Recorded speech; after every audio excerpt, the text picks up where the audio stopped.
I see some people in the audience this evening that really missed a nice section this afternoon. Boo-hoo. Well, I'll give you a little recap. We discussed 2 verses for about an hour and a half. But they're really nice verses.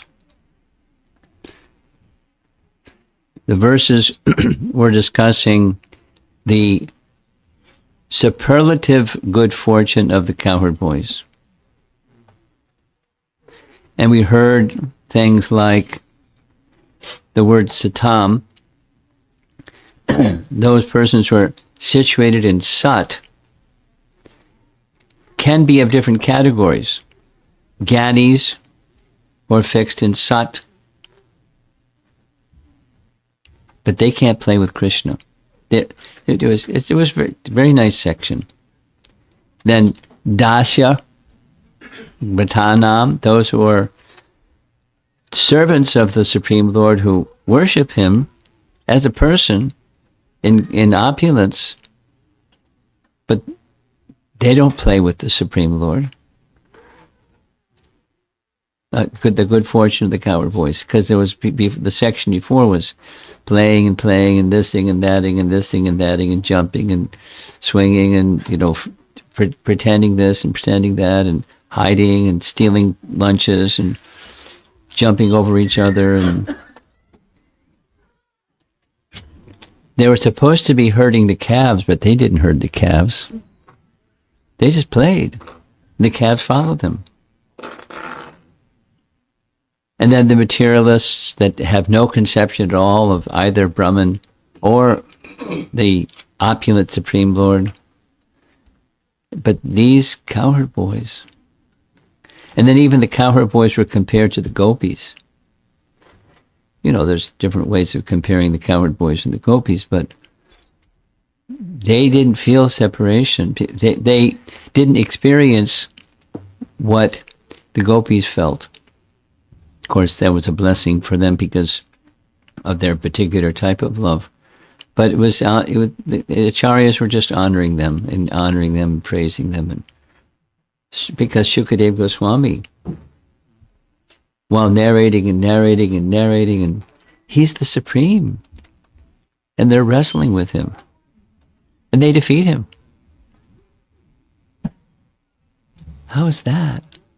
And it plays, all of that plays into what we're going to hear just now.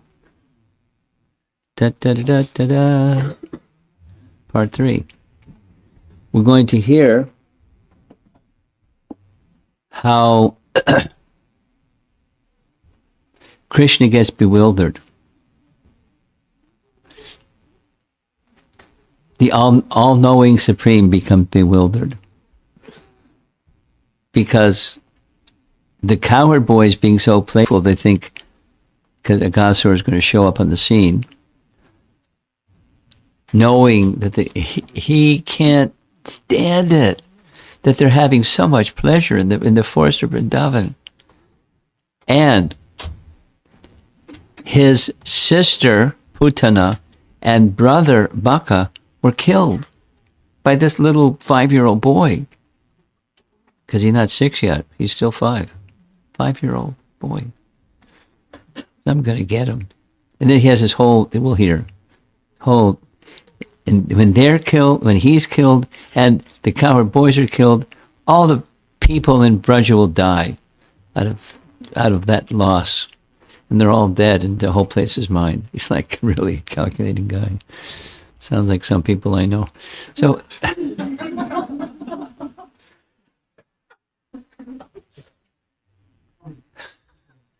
Excuse me.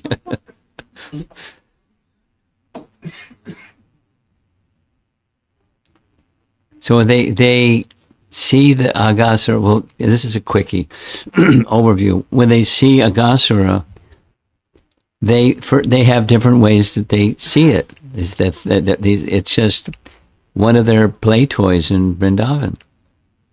Krishna made of ceramic for us to play in, just caves and this and that, But then they got a little closer and they had a bad fishy smell coming from his mouth. And so, wait a minute, this is a live python. That fishy smell is the body's rotting from the living entities that he just ate. But anyway, if he's a mean guy, Krishna will like he took care of Baka, so let's go. And off they went. And Krishna is, wait a minute, because he's all-knowing. He's all-knowing and he's all-powerful. And he knows it's not just, it's a demon that wants to kill them and him. But he doesn't call out. He just thinks the thought. But normally he doesn't have to even call out. His Icha Shakti releases his Satya Sankalpa Shakti, releases his Leela Shakti, and everything happens. Boom, boom, boom. And they entered his mouth, his cave, the serpent's mouth. And then there's this nice discussion. We're going to hear some of it. How can that happen? Some of you already know the answer because we talked about it midday. And those that you did, you can stay in suspense till we get there. He's all-knowing and he's all-powerful, and things happen against his will.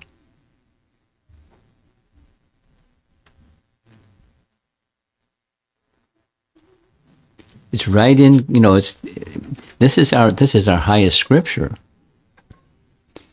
The all perfect, almighty, all-powerful, all-knowing God. Something happens that he doesn't want.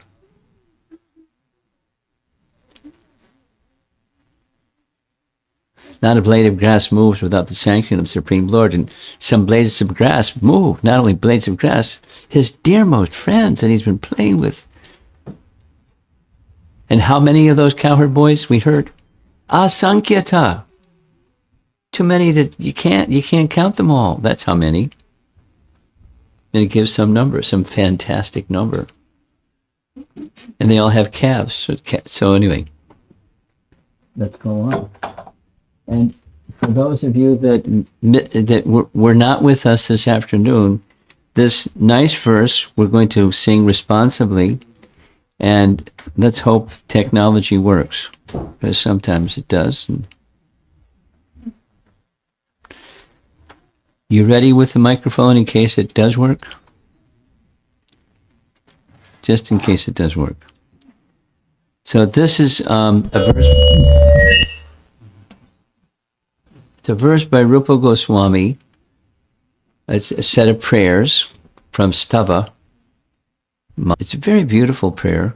He's praying to the personality of Godhead, not for something. We've been discussing this. We'll see it again tomorrow. He's experiencing hope that although I'm unqualified in this and that and the other thing, because you're so merciful, I have hope. There's hope for me.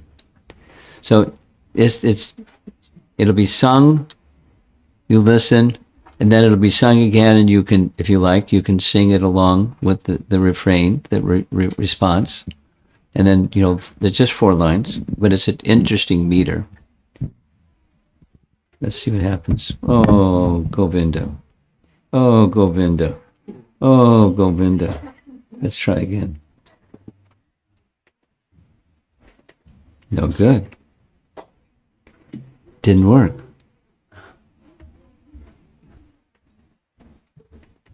Haribol. Please work. It's not going to work.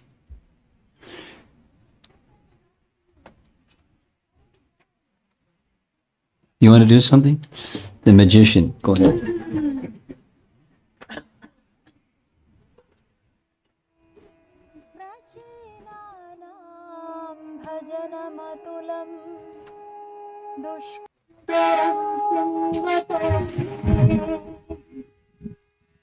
धैर्यासेन ज्वलति हृदयम् Let's go back. भक्तिलेशालसत्या Stop. Okay.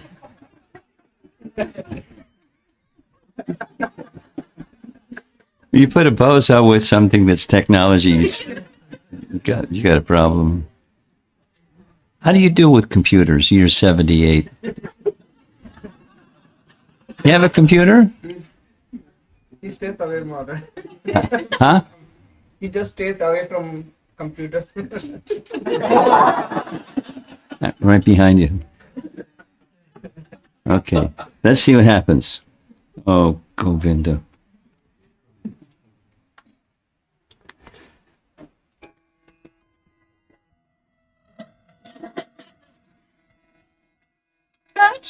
प्रचीनानां भजनमतुलं दुष्करं शृण्वतो मे प्रचीनानां भजनमतुलं दुष्करं शृण्वतो मे नैर्यासेन ज्वलति हृदयम् भक्तिलेशालसस्या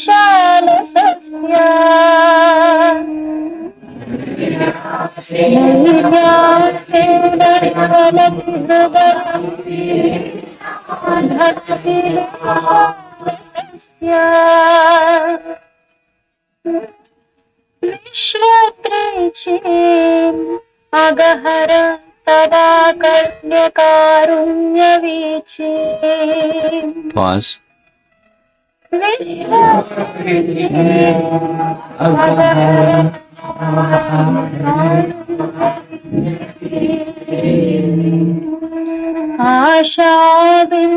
आशाबिन्दुक्षितमिदम् उपेत्यन्तरे हन्त चैत्यम् Pause. आशाबिन्दुक्षितमिदम् उपेत्यन्तरे हन्त चैत्यम्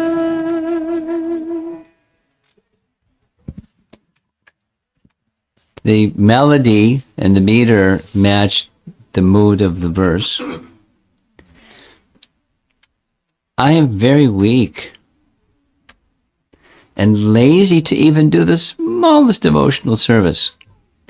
And so when I hear of the peerless and difficult to perform services performed by the great devotees in ancient times, oh, my heart burns with despair, O Lord, O killer of Aghasura, when I hear that your waves of mercy splash on everyone from the demigod Brahma down to the most insignificant creature. Then my heart becomes sprinkled with a cooling drop of hope. So poetic. Okay, so now we're going to have a little encounter with our friend Aghasura. And here's how the topic is introduced by Shukadev Goswami to Maharaj Parikshit. Thereafter, there appeared a great demon named Aghasura.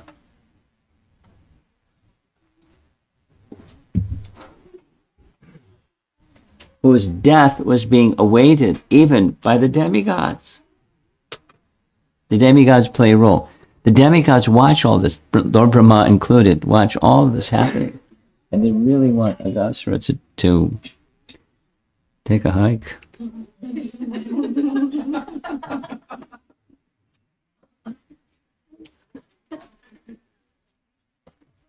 Okay.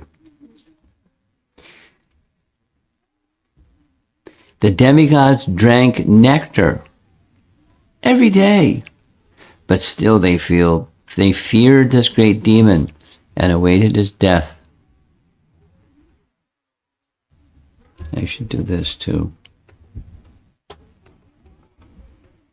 Gosh. It's not cooperating. Hang on.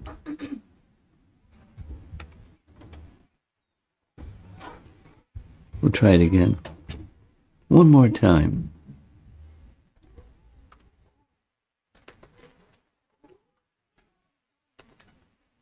There we go. Okay. This demon could not tolerate the transcendental pleasure being enjoyed in the forest by the cowherd boys. So he's going to do something about it. Question.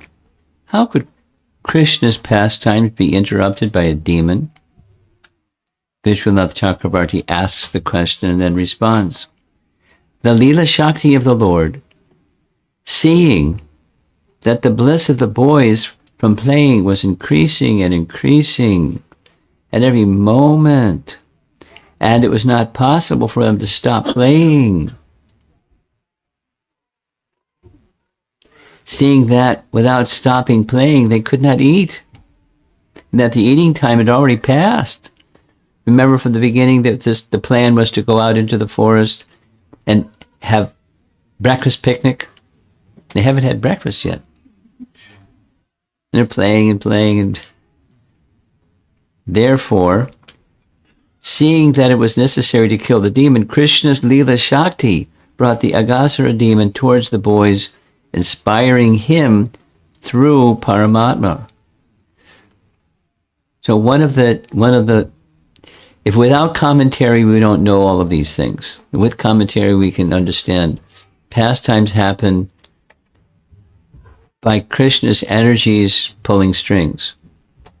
And in this case, Leela Shakti is pulling the string of the Paramatma in Aghasura's heart, who then starts slithering. You see the nice painting, that's that guy up on the upper part of the painting. Cowherd boys are just minding their own business, playing. There's the river Jamuna, and there's the cowherd boys, and there's Aghasura slithering up. Jiva Goswami's comment, the Devatas, though they had drunk nectar, were fearful of death, and thus waited for Aghasura's weak point, thinking, when and how will he die? So there's the demigods and goddesses up there on the right side. Sridhar Swami's comment, the meaning can be, even though the Devatas were fully absorbed in liberation, Amrita, they awaited his death, or they wanted to live long in order to see Krishna's pastimes. Another rendering, they were without death because of accepting bodies for pastimes, or their subtle and gross bodies were without destruction. This is just playing with the word Amrita.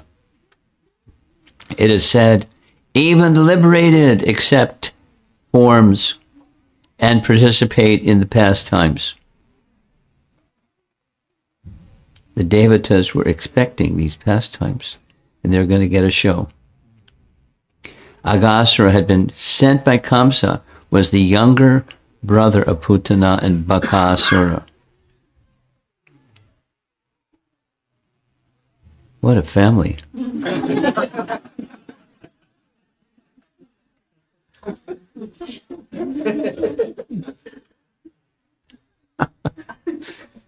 Runs in the family, what can you do? Therefore, when he came and saw Krishna at the head of all the cowherd boys, he thought, this is directly a verse, this Krishna has killed my sister and brother Putana and Bakasura. Therefore, in order to please them both, I shall kill this Krishna along with his assistants, the other cowherd boys. And this is his next verse, his thought process. If somehow or other I can make Krishna and his associates serve as the last offering of sesame and water for the departed souls of my brother and sister, then the inhabitants of Brajabhumi, for whom these boys are the life and soul, will automatically die. If there is no life, there's no need for the body. Consequently, when their sons are dead, naturally all these inhabitants of Braja will die. And some very interesting graphics here. After thus deciding that crooked, he's really crooked, Aghasura assumed the form of a huge python, as thick as a big mountain and as long as 8 miles. That's big. That's big. He's a big guy. But Putana was pretty big too. Having assumed this wonderful python's body, so that's not his normal form. We're going to hear this question about the soul and the covering of the soul aren't the same. He gets liberation, so the question is, how can he get liberation? He's such a bad guy. Because he's not the body, he's not a python. We'll hear. He spread his mouth like a big cave in the mountains and lay down on the road, expecting to swallow Krishna and his associates, the coward boys. So you look closely, you can see the coward boys are little tiny guys over there on the bottom, and there's others watching the ones going in his mouth at the bottom. Resolving this, at that moment he spread himself out without moving, since he was cheating killer who could easily swallow them all by tricky means. He would swallow them all at once, since he was a python. This is Sanatana Goswami, he was cruel, with a proclivity for eating such boys. Yummy. His lower lip rested on the surface of the earth. His upper lip was touching the clouds in the sky. Big, thick, and a big mouth.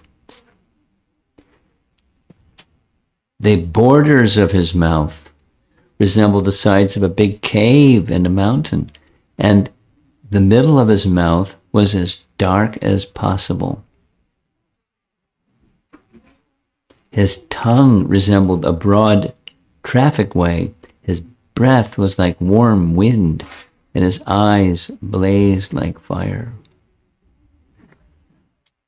Upon seeing this demon's wonderful form, which resembled a great python, the boys thought that it must be a beautiful scenic spot in Vrindavan.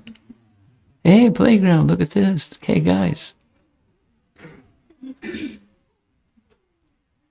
Thereafter, they imagined it to be similar to the mouth of a great python. In other words, the boys, unafraid, thought that it was a statue made in the shape of a great python for the enjoyment of their pastimes.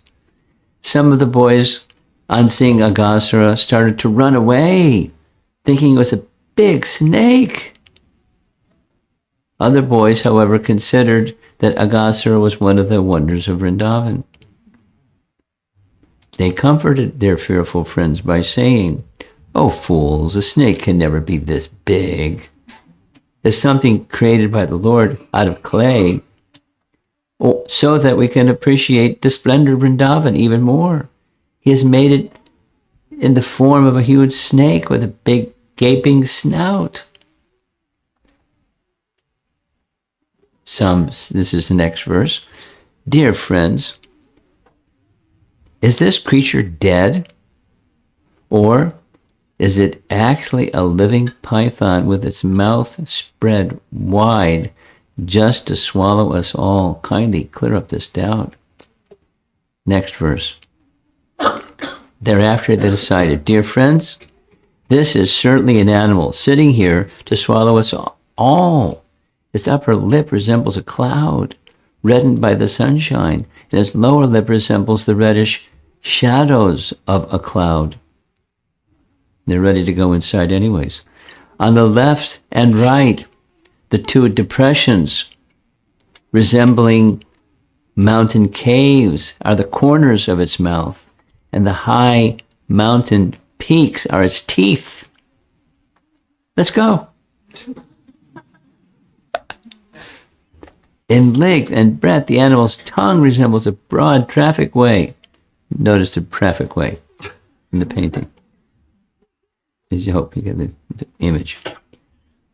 And the inside of its mouth is very, very dark, like a cave in a mountain.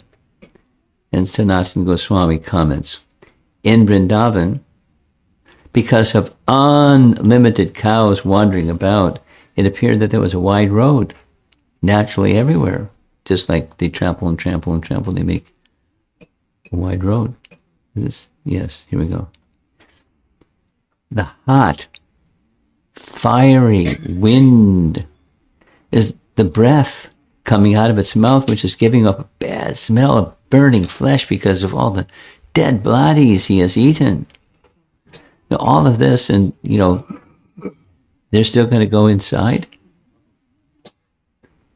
Then the boys said, has this living creature come to swallow us? If he does, he will immediately be killed like Aghasura without delay. No problems. Thus, they looked at the beautiful face of Krishna, the enemy of Aghasura, and laughing loudly and clapping their hands, they entered the mouth of the python. Of course, this is a B.G. Sharma painting. It's colorful, but he's got to look bigger. Vishwanath Chakravarti Thakur comments, and our BBT artists. You see the demigods upstairs in the clouds? Together, they spoke with a little fear.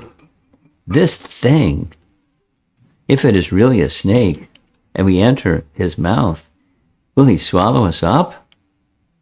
Someone then answered to calm them down.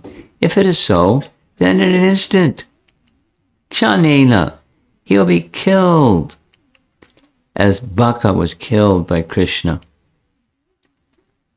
So there's Krishna standing on a rock, contemplating what's happening right there.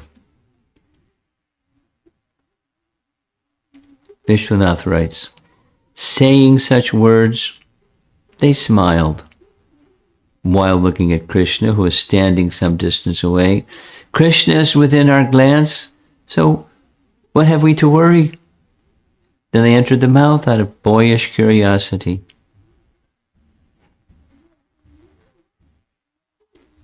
Or they looked at Krishna's face and laughed loudly to show that what they had said was a joke, implying to Krishna, you should be careful here. And that's curious. I mean, exactly what does this mean, this commentary? I before several times went over exactly what he's writing and what does he mean. So that they're laughing, they're seeing the serpent, they understand the serpent is a serpent, it's not a statue, it's not a carving or something, not a playground. It's a real living entity come to harm them. They looked at Krishna's face and they laughed.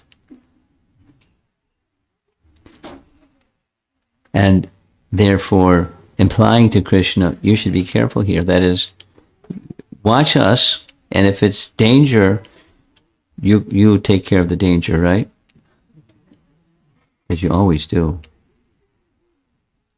Sanatana Goswami writes, Aghasura was a cheating killer. Aghasura is the personification of intolerance and cruelty. Now we're getting to the anartha that he represents. Due to a lack of compassion for the living entities, there is a possibility that one's spiritual attachment will gradually diminish, because compassion cannot remain separated from spiritual attachment. So there's a trick, or a lure, or a contamination of heart where one may become more interested in, rather than compassion for other living entities, compassion for something. The basis of compassion for the living entities, this is Bhaktivinoda Thakur. This is, this section from Chaitanya Shikshamrita that the demons killed by Krishna and Braja represent some anartha in a sadhaka's path, an obstacle in the sadhaka's path, and Krishna is removing that obstacle for the sadhaka on his path of bhakti. So it's compassion for living entities that's rooted in compassion, the loving devotion that's existing in Krishna towards the living entities. Here's Bhaktisiddhanta saying the same thing in his language. Aghasura, there's missing an H in his name, epitomizes cruelty and violence. It is possible for love to suffer gradual decay by the absence of kindness for all animate beings. He's just saying the same thing Bhaktivinoda Thakur was saying in a different language. This may be so inasmuch as kindness can never be a different principle from love for Krishna. So say it positively. Love for Krishna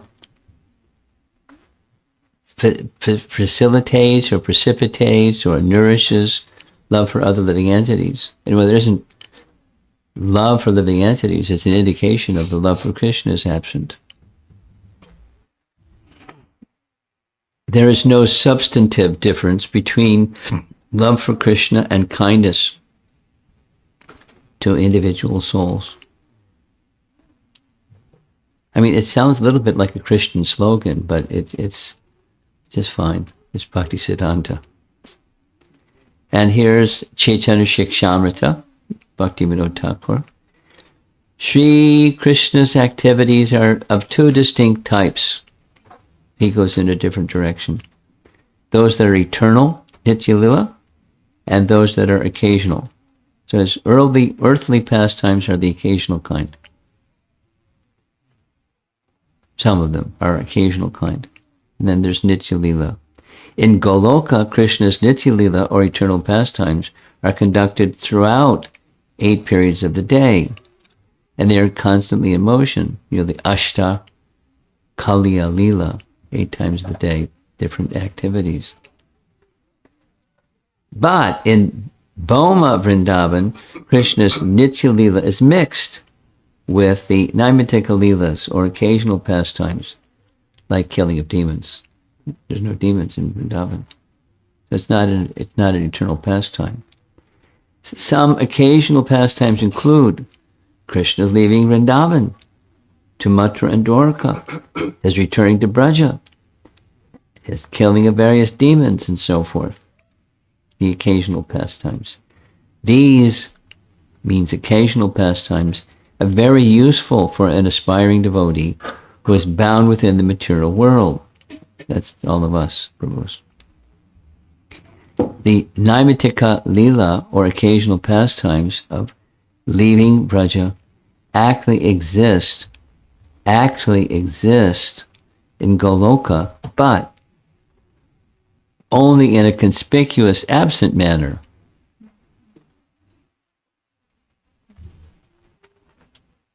What does that mean? Something is conspicuous by its absence. They are truly manifest only in the material world. That's the meaning. In other words, something that comes in the material world can't exist in the material world without its counterpart in the spiritual world. It's there in the spiritual world, but not manifest. It's conspicuous by its absence. And then this Leela, that Leela, it's all Krishna's Leela. Krishna's Vraja Leela includes both. It's pretty simple. Practicing devotees or sadhakas understand these occasional pastimes to be like negatively tinted reflections of the eternal pastimes. Now, if you're a realized soul, you're going to describe to conditioned souls how to understand Krishna's pastimes. You got to be a poet. Put it in terms that they can understand. So, negatively tinted reflections. Negatively tinted reflections.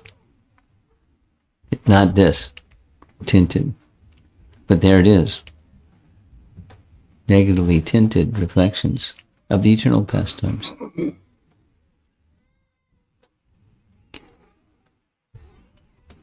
Killing of the demon Aghasura symbolizes removing the sinful activities of violence towards living entities and torturing others due to hatred. Though those things go on in the material world, and Krishna's acting in this way to remove such an obstacle for his sadhaka devotees. Sincere devotees hope that the influence of understanding the purpose of Krishna's performance of different occasional pastimes, their own various anarthas or unwanted material contaminations will be destroyed. So let's just step back and say it really simply, as we did at the very beginning. Say it again and say it again and say it again. The childhood pastimes are very charming, and that they easily capture the mind, even our children downstairs, if they would hear it. But in addition to their charming, they have a power, a potency. The power or potency within the childhood pastimes specifically is those who are in the stage of sadhana bhakti. Now there's those that are in the stage of bhava and prema bhakti, and they hear and they relish hearing again and again. And those that are in the sadhana stage, there's some special power in eradicating the clutter, the abhadras or the anarthas or the unwanted things within, just by hearing. Just by hearing.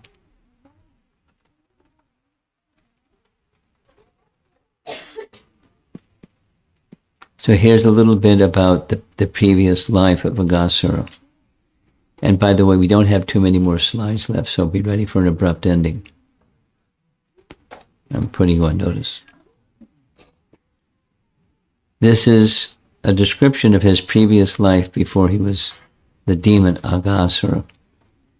Mahalashva, the king of Mithila, inquired from Narada Muni, who was this demon Aghasura in his previous birth, that he was able to enter Lord Krishna's abode? How can demons enter and mess with Krishna?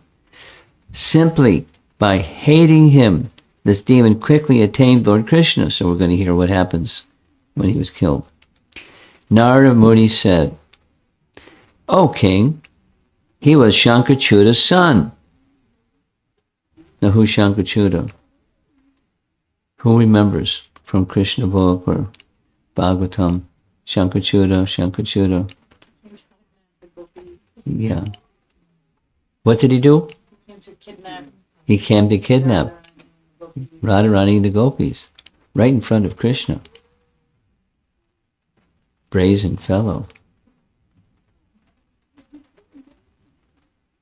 He lost his head and his jewel on his head, and the jewel was given to Balaram. I mean, it's a whole, the whole thing. So this fellow was Shankachuda's son, a rich follower of Kuvera, the treasure of heaven, who tried to steal the gopis from Krishna and Balaram. And his name was Agha. He was young, strong, very handsome. He was like another Kamadev.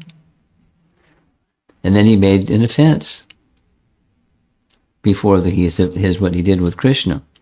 His offense was he saw Ashtavakra that's bent in 8 places.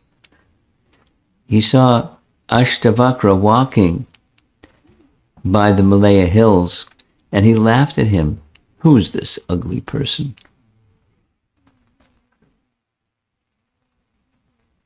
Well, that was a mistake. The sage cursed the demon.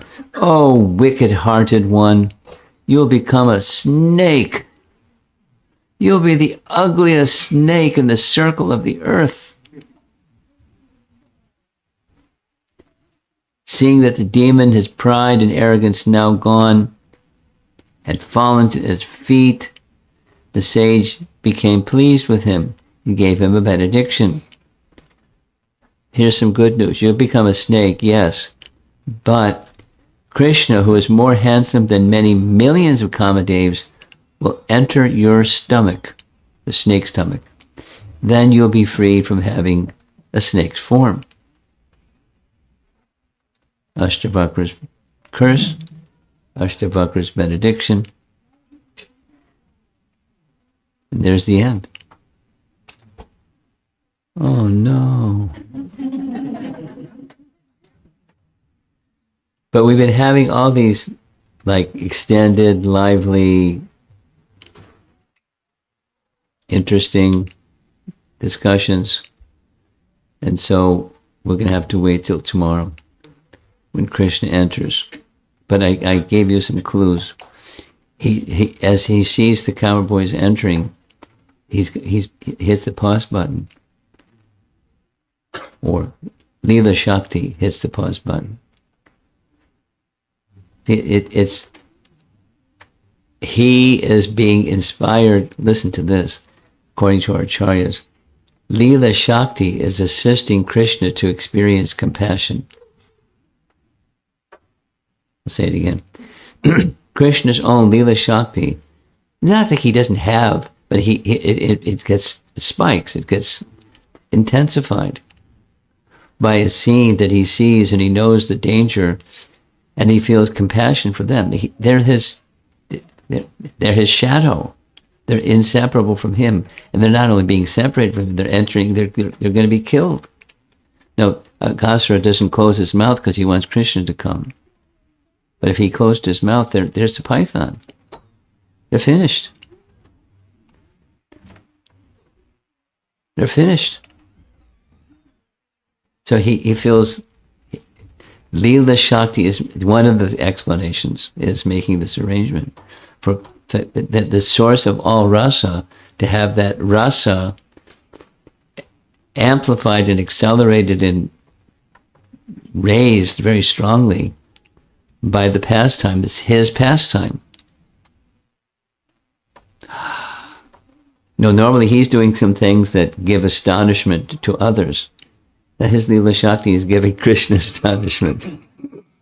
It's really sweet. It takes our acharyas to explain, because otherwise, how can you explain this?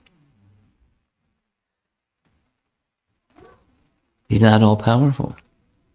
He's not omniscient. Nice try. And then he contemplates, and then he immediately knows what to do. It's like he did, not like it's like us, but it's not like us. He's acting as if he's like us, and he's experiencing emotions that are like our emotions, but they're not like our emotions. It's a transcendental emotion. It's a transcendental lila. It's really nice. And we heard here's the secret. The secret is Leela Shakti knows what Krishna's happiness is. So Leela Shakti arranges for the desire of his cowherd boyfriends to supersede Krishna's own desire. I mean, he willfully submits himself to the desires of his devotees. He does things because they want. He doesn't do things because they don't want. Sometimes. Anyway, it's a transcendental lila. So let's see if there's some discussion.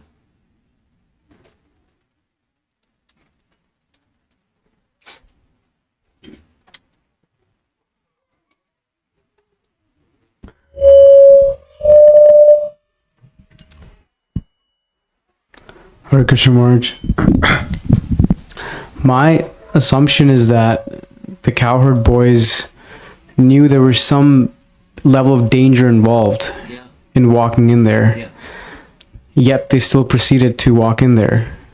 And I was just comparing that to just in our lives, we take certain decisions or steps knowing that there could be a consequence to it. And so I was just curious, what is it that still drives us to take that step? And confidence that Krishna will protect us. I mean, Prabhupada,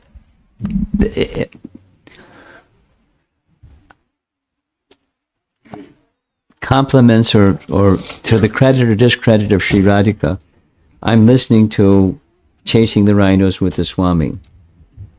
And, he's filled with this many, he goes off and does different things, but Prabhupada was a risk taker. That's how the title came from.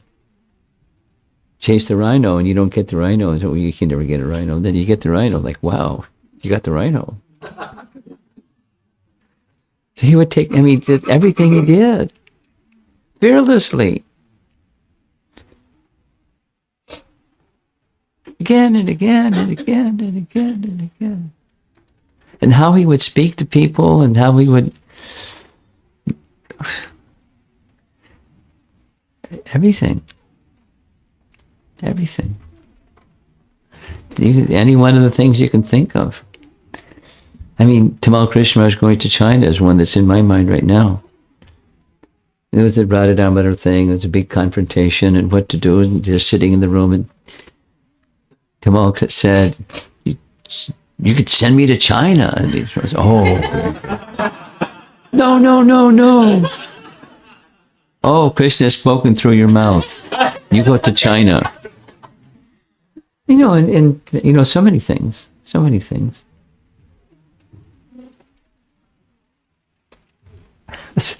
My mind is fleshing on so many things. There's so many nice things. Mission impossible is not impossible.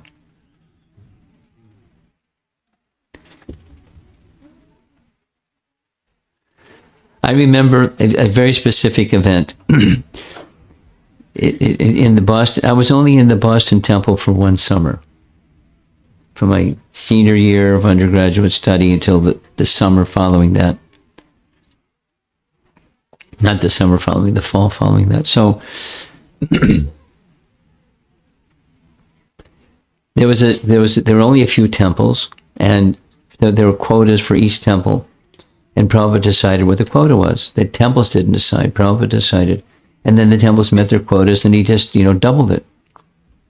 So, the next issue, Back to Godhead magazine, it was double, and we had to figure out how to...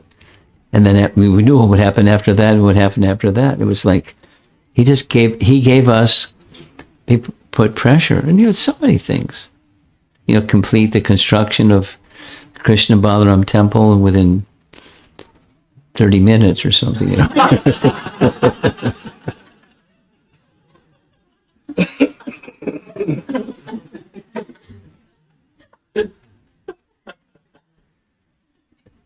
So, yes, when we do things, there's risk, but then, and on what basis? On the authority of the pure devotee, we may take risks. We don't take foolish risks. Prabhupada didn't take foolish risks, but he took risks. He's a risk taker. And sometimes he decided not to do something for whatever the reason. Super Soul indicated not to do something. But many of the things he did was risk-taking. From the get-go, crossing the sea, what was forbidden. Bhaktisiddhanta authorized it, so he did it. But sannyasis weren't to cross the sea. However, by boat or by any method. And then mixing with hippies. That's a no-no for a sadhu. Was he taking risk? And, and on and on and on and on and on and on and on and on. because of his purity, he made the place pure. Anyway, so his conviction that Krishna will protect enabled him to take all kinds of risks. Travel to Russia during the Cold War.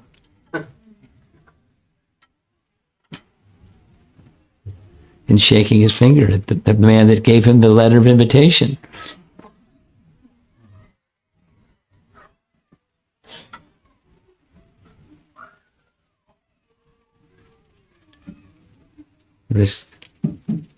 But, wise with Krishna's protection, on principle, and confident that Krishna would protect. Start something with no resources. Coming to this country with no money. Who would do that? Who would do that? No money. Not a place to stay. With nothing to eat. Who would do that? And for weeks, days on end, and weeks on end, and months on end, not knowing, from one day to the next, what's next. Gosh. Okay, taking risks. Yes.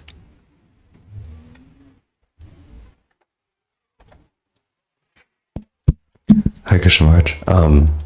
It's kind of a comment clarification, but I would like to hear your thoughts as well.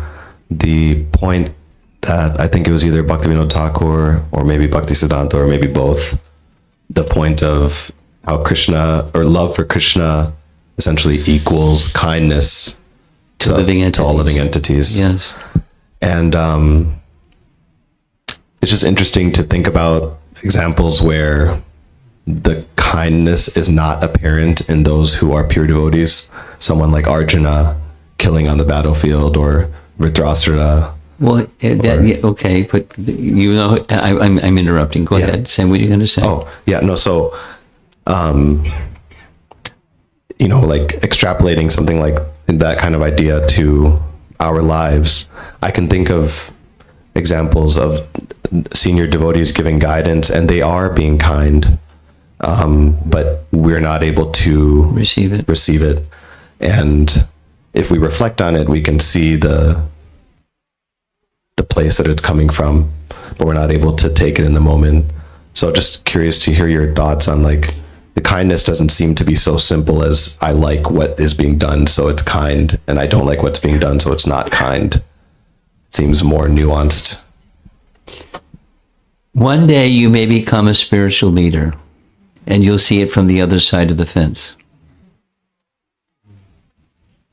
I mean, you have a child, and it's not always the child sees what you're doing as kindness. When you say no or something, or anyway, what's the standard of kindness? For a transcendentalist,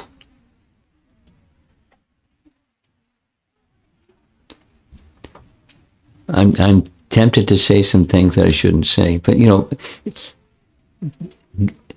just pointing in the direction, what to speak of drawing a line, what to speak of firmness of something that's that's not a risk worth taking, then it's resented. And some people, you don't say something. It's like that. I was just having this discussion with somebody.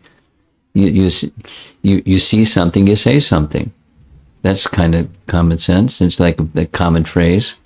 So if you see something, you say something, and then people take it, they're insulted. Or then they hold on to it. You said something when you shouldn't have said something. So don't say something and they fall off the cliff.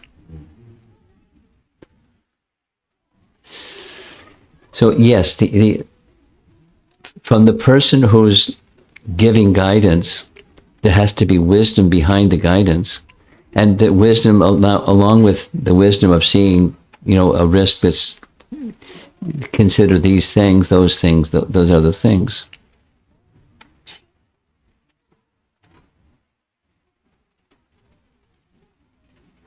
the way in which it's said is also very important. And knowing when to not say is also very important.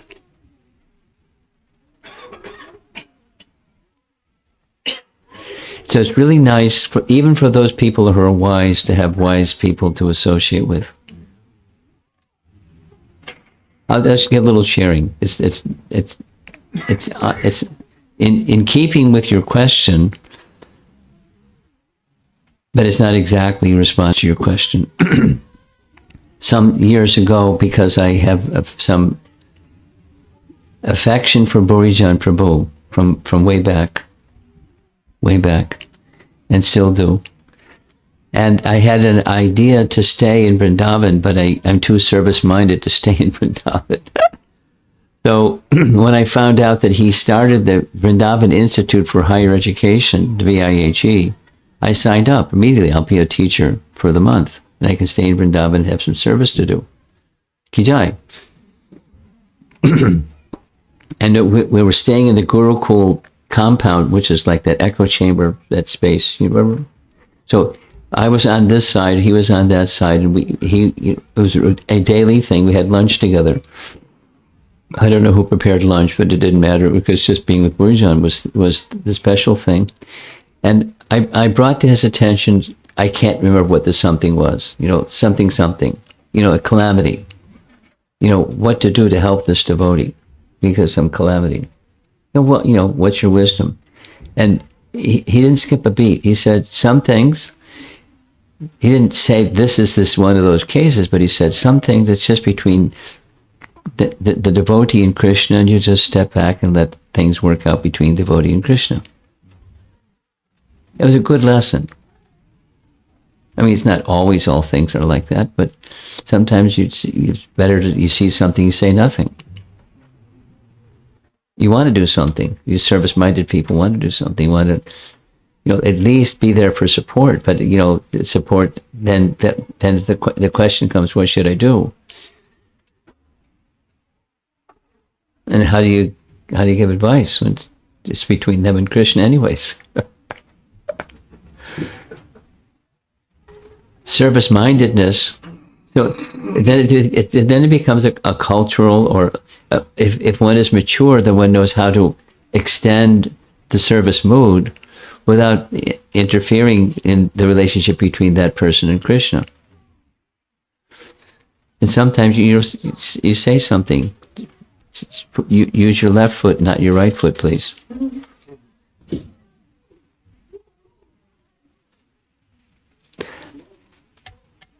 And it's not because it's coming up very soon, later this month, this Vaishnava etiquette.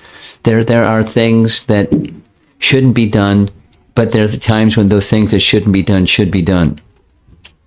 And who's to judge that? The service-mindedness. Here's a nice example. You know these both examples. Hanuman said to Bhima, "Look, I'm too old. You want to get up and get those flowers for Draupadi? Fine. Just jump over me. You're the son of Vayu, so you can jump like anything."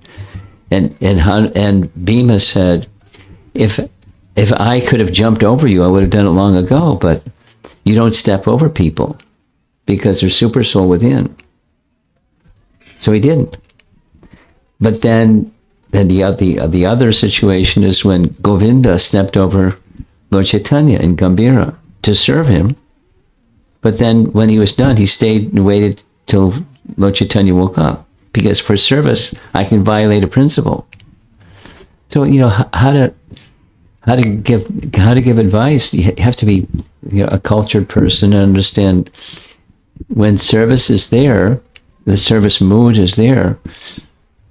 Accept that, give that, and sometimes giving the service mood is just to show kindness without any instruction. And then that can be misunderstood too.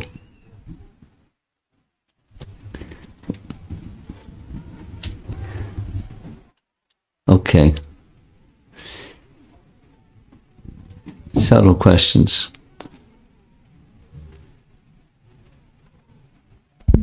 Guru Maharaj, could you please elaborate on anarthas can be removed just by hearing the pastimes of Krishna? Why not?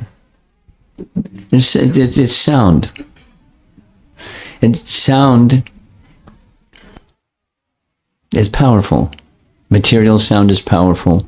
Spiritual sound is spiritually powerful.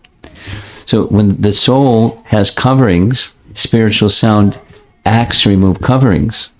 It does two things. And they both go on at the same time. Spiritual sound awakens the original consciousness of the soul. It resonates with, it vibrates in the same frequency of the soul, spiritual sound.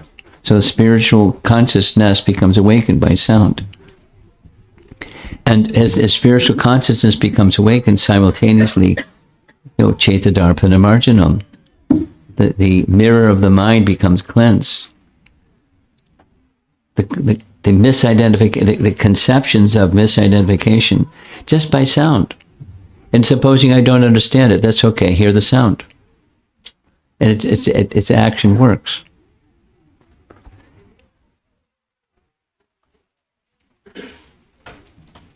And you go back to, you're looking at me like I got to say something more, so I'll say something more.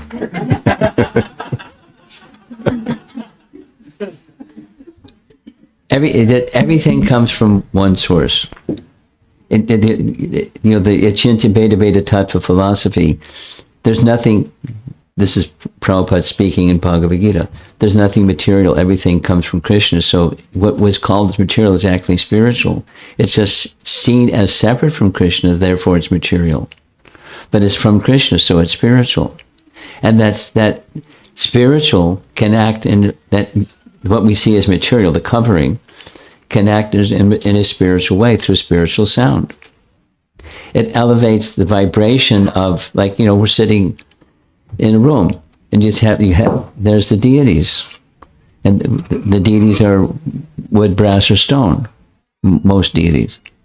And so it's wood or brass or stone, it's not a deity, but it's because of sound and procedure, there's deity.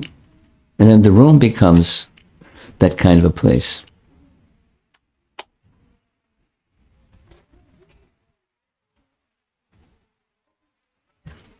(26nd Avenue), because of the kirtan of Prabhupada. You walk into place and they completely repaired it. So it's new wood floors. It's not the same wood, broken wood floors. But the vibration is still there. You feel it.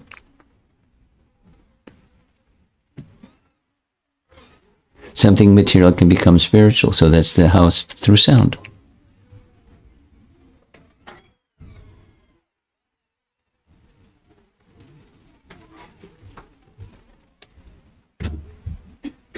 Hare Krishna Maharaj.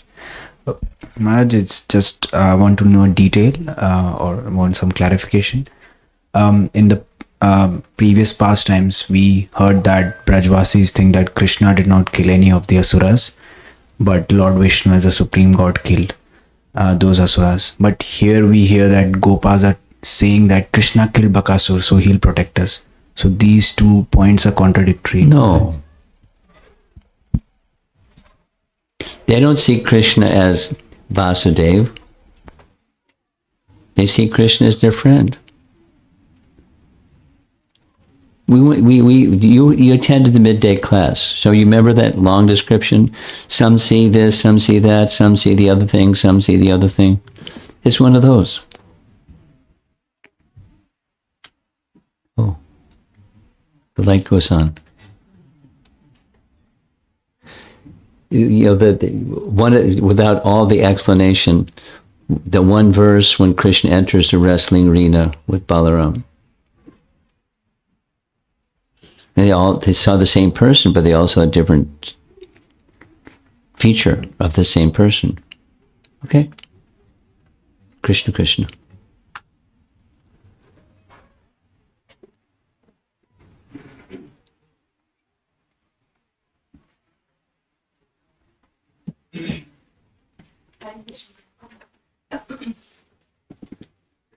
We've been missing your association.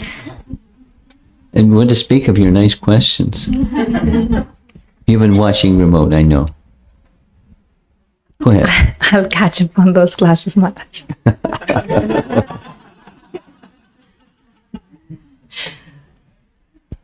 Go ahead. I'm embarrassing you, sorry. In one of the slides, before the Gopas entered Aghasura, there was a phrase that said they were entering because they could still glance at Krishna. Yes. Twice it said that. He was within their eyesight. Yes. So it seems like as long as they could see Krishna, They're okay. they were okay. And so when I read that, immediately the thought that came to my mind was Bhaktisiddhanta Saraswati's seer and seen. As conditioned souls, we think we are the subject and the object is what is seen, and because that is from a place of enjoyment Yes. as enjoyers. But here we see, seems like the transcendental version of that seer and seen, like they see Krishna, and because they are not seeing him as object, not themselves as the enjoyers, but rather he is the enjoyer. Yeah. So I just thought if you could give a comment, or if Oh, you're if doing I'm- a fantastic job. It appears to be similar, but it's dissimilar, fundamentally dissimilar, but it appears to be similar. And it takes a discerning person to see what really is going on, because otherwise you'll see see it as a material something. But you hit the nail.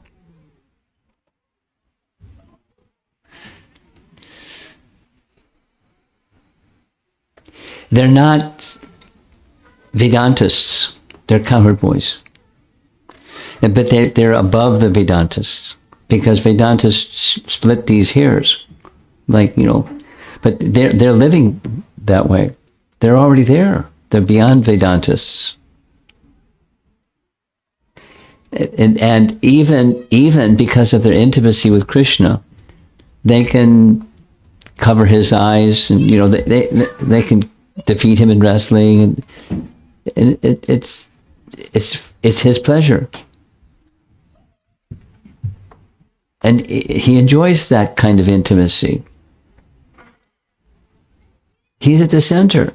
He's at the center, and he enjoys the intimacy of that kind of love. So it looks flip, but it's not. He's at the center. And as long as he's at the center, we're okay. And then when he leaves,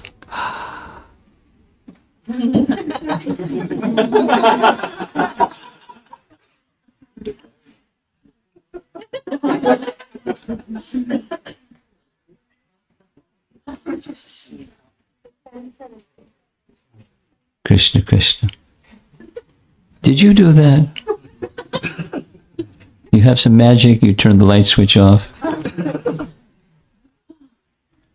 What mantras does your father know?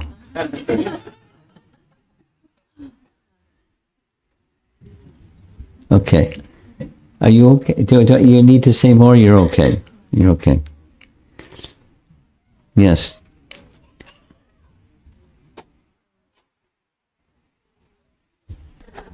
Guru Maharaj, there's a recurring theme in the pastimes that we are hearing, where a devotee like Ashtavakra Muni or Jajali Muni or Narada, Somebody gets offended and they curse. they make a promise of Krishna redeeming an offender, Yes. and Krishna upholds the word Yes. of You got his it. devotee. Yes. It's because they say Krishna does.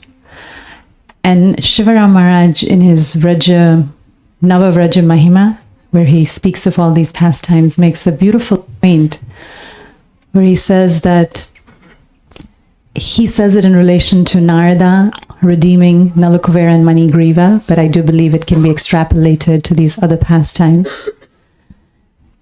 He says that Narada set the terms for these two to be liberated by Krishna. And Krishna just followed what his great devotee said. And he says, similarly, Srila Prabhupada, as the founder Acharya of ISKCON, has set the terms with Krishna for our reinstatement. He says that Prabhupada first started with 64, but realized it was perhaps impractical for people like us. And so the 16 and the 4 regulative principles, Prabhupada has set these terms. And we just need to follow, and Krishna will, in his rasa with Srila Prabhupada, we will be the recipients of mercy. So to the point of Rupa Goswami's hope, we have a lot of hope, Maharaj says. Yeah, it's a nice verse. Okay. Someone else? Wow.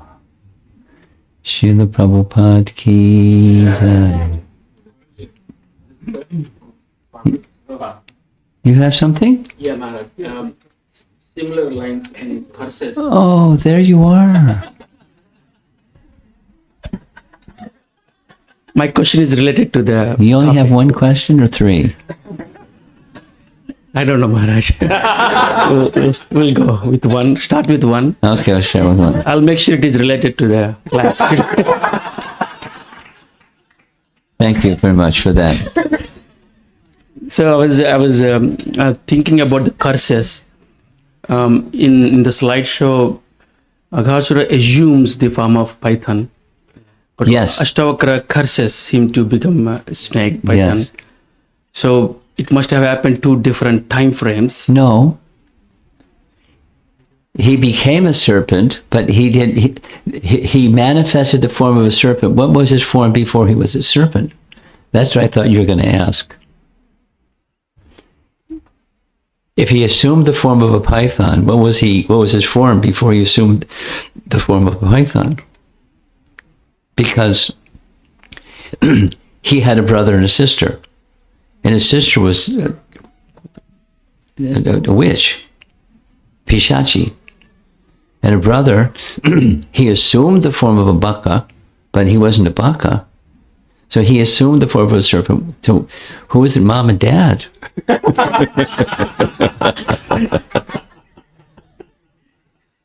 And what were their forms as their children? You know, she was a witch that had power. And all 3 of them have these mystic powers, shape-changing powers.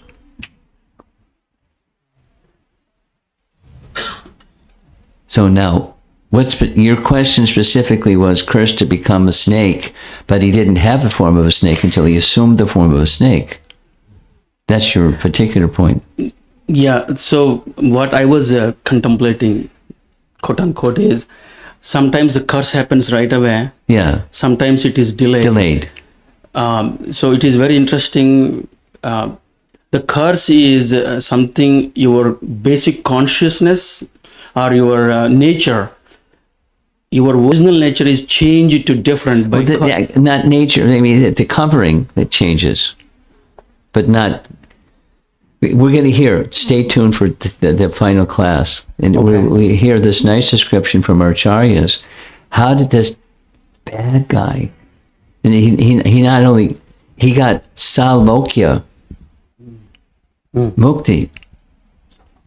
He got a big prize, and it has to do with this. The commentary says he's not the body. He was rendering a service. But Krishna killed him because he was a demon and wanted to kill his coward boyfriends. But that's a covering. That's not who the person is. Anyway, what I was thinking is, we as a human beings, we as a jivas, we have our nature, jivera swarupai, but human life is a curse in one sense.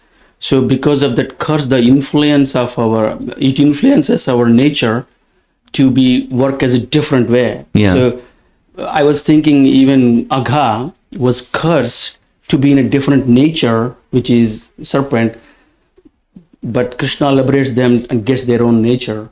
I was thinking like not that. exactly. I don't know. Not exactly, because he had this beautiful body and opulence, son of Shankarchuda and so on, from the heavenly realm. He had a heavenly body with beautiful features and but he was proud. So he had a snake-like nature, thus the curse of a snake, because a serpent is envious and bites people. Sometimes serpents bite people without any provocation. So become a snake. So it fit his nature. It fit just like become a tree.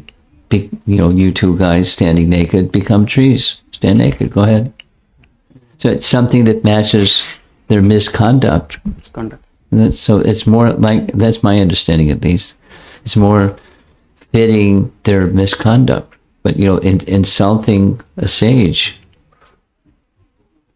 Yes, Maharaj, I think you clarified that misconduct was through the curse, so they can stand in misconduct. Yeah. Krishna comes and makes them. Yes. And then because they were immediately both the two sons of Kuvera and Agha, they were repentant as soon as they heard the curse. There was some leniency. It was more than leniency. It was a benediction. But still the curse stood. Become a serpent. Okay? You mull it over some more. This is good one. One more I'll contemplating deeply all these subject matters. Go ahead. So in Bhagavatam, most of the times, people who have power, they curse. No.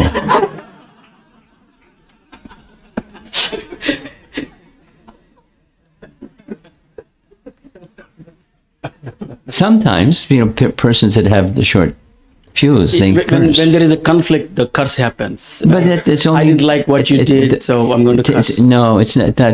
That's not fair. Many powerful people were virtuous and didn't curse. And some persons were powerful and not virtuous and they cursed. But not everybody, it wasn't everybody that's in that bucket or something like that. Nice try. Maybe till now what I read was like that, hey, you are misconduct, so you're going to curse or... But it's not everyone does that. Not everyone does that. Don't get stuck. Don't get stuck. Okay. Srila Prabhupada Thank you, Maharaj. Ki Jai.